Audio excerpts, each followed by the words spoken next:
Changing your username on Agoda is a straightforward process. Follow these steps to update your account information easily. Step 1. Log into your account.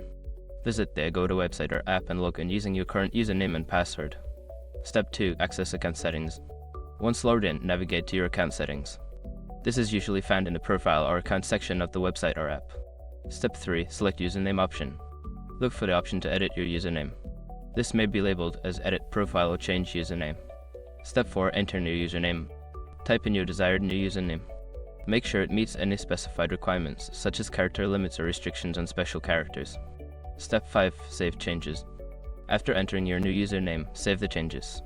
You may need to confirm your identity through email or verification code. Once you have completed these steps, your username will be updated. If you encounter any issues, consider reaching out to Agoda's customer support for assistance.